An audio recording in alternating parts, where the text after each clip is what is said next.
Jarrett was the light in everybody's life.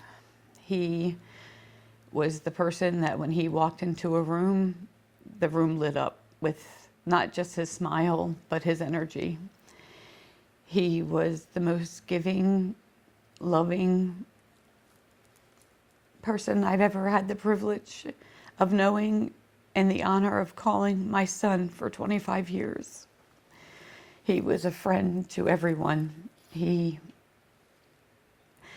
virtually knew everybody in our small little town.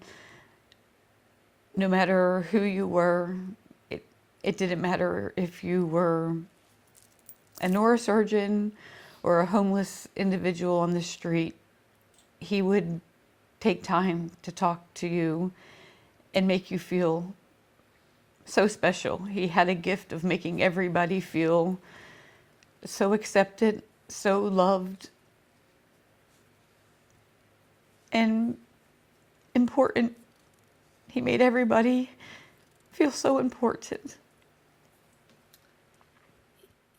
You can kind of like see it in his eyes. Like I look at the pictures, I look at the picture on the wall behind me, like you just see in his eyes the spirit that you're talking about. Yes, he never was without a smile. He was always smiling, no matter where he was at. He was known for his jovial laugh. I mean, literally people, everywhere I go, they know of me as Jar's mom because everybody called him Jar instead of Jarrett. It was a nickname that he got in middle school. And they still talk about his laugh. They talk about how much his presence is missed everywhere he goes because he made everything such a joyous occasion. If you were having a bad day, he was the friend that you called and would sit with you and make things better, put it in perspective to that, you know, tomorrow is a better day and things are going to get better. And he did that for everybody, whether they needed somebody to talk to because they couldn't handle life anymore. And I've had 3 people tell me that he actually sat up with them through the night when they didn't know if they wanted to stay on this earth for another day. 3 people since his passing have told me that. He was the person that if you got stuck somewhere at 3 o'clock in the morning, he was in his car coming to help you out, period. There was no questions. There was no thinking, can I do this? He did it, and he did it with a smile. If he had $5 left and you needed $5, he would give you that $5 and not think for a second about it. Right prior to his accident, I didn't know this story until after his accident. Him and his little brother were leaving a pizza place, and there was a gentleman sitting there playing a violin, and he had the violin case open, collecting money. He was a homeless gentleman, and his feet were wrapped in duct tape. Jar stopped his car, got out, and gave him his only pair of work boots that he had, so that that man would have shoes on his feet. And then my Jarrett had to borrow money to be able to buy himself a new pair of work boots. But he gave his only pair of work boots to that man so that he wouldn't be barefooted on the streets. This is the kind of love and humanitarian he was. And his life was taken. He always held my hand. He was a 25-year-old grown man, and I was still his mama. Instead of getting to hold his hand now, I have to hold a piece of metal that has his thumbprint on it. I don't get to have him for Easter. I don't get to have him for Christmas. He doesn't get to have a wife that he wanted.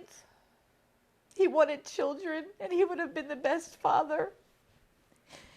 All of the dreams that he had for himself were were taken from him. And our whole entire world has been turned upside down.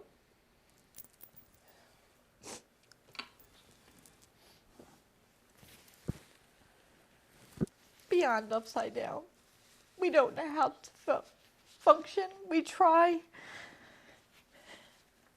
as hard as we possibly can, but it has fractured every aspect, every element of life, where you're not quite sure how you're going to get through every single day.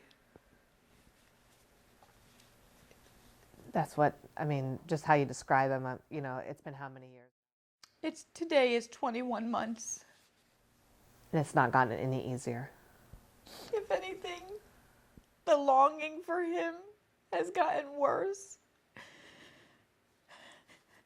You know, you can get through the day a little bit more than maybe 12 months ago, but there's not a day that goes by that I don't break down and cry.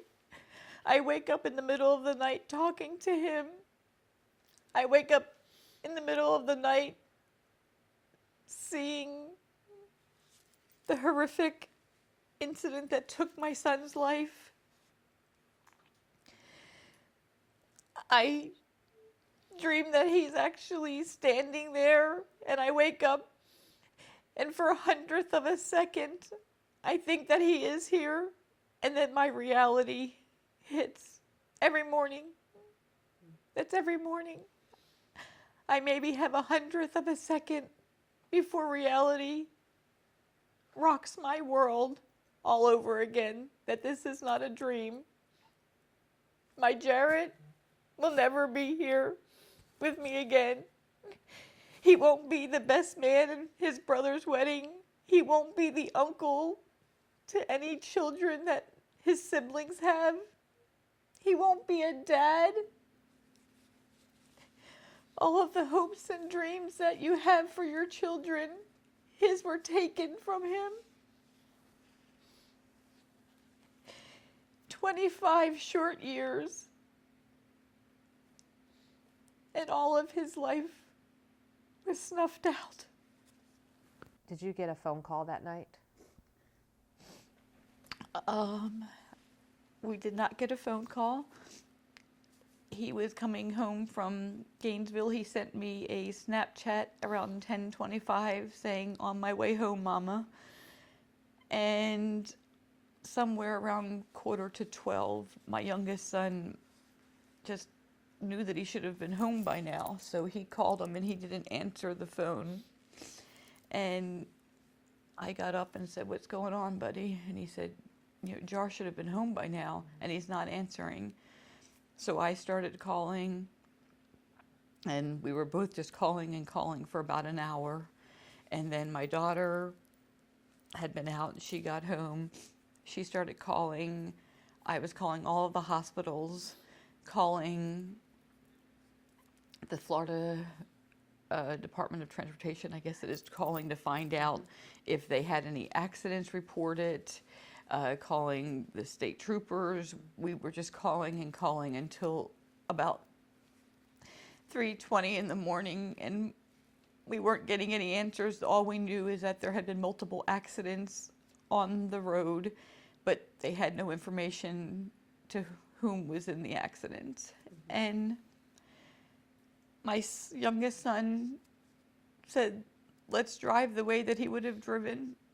So we drove and we got onto 75, and approximately a couple miles down, there were so many police cars and ambulances, it looked like daylight.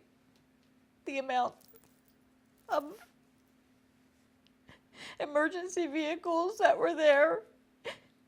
And we pulled into the wait station, and my son and my daughter ran to the scene of the accident, and they made me stay at the car, and my son crossed over 75, and a police officer stopped him, and he said, "I need to know if there's a Jarrett Tereskun that was in the accident."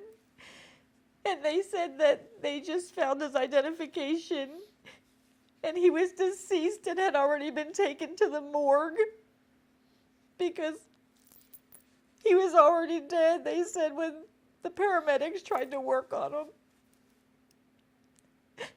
So my son had to run back and tell me that it was my Jarrett. And I just laid there on the ground. I don't know for how long. You hear, that news. I mean, it's no news. A mom should hear. A parent should never bury their child. No, you can't, there's no words that can even describe the pain. There's still not a word that can describe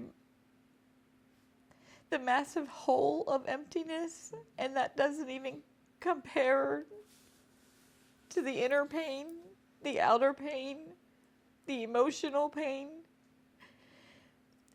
There's truly no word in any language, I don't believe, that can describe what it feels like to see your child laying in a coffin and knowing that'll be the last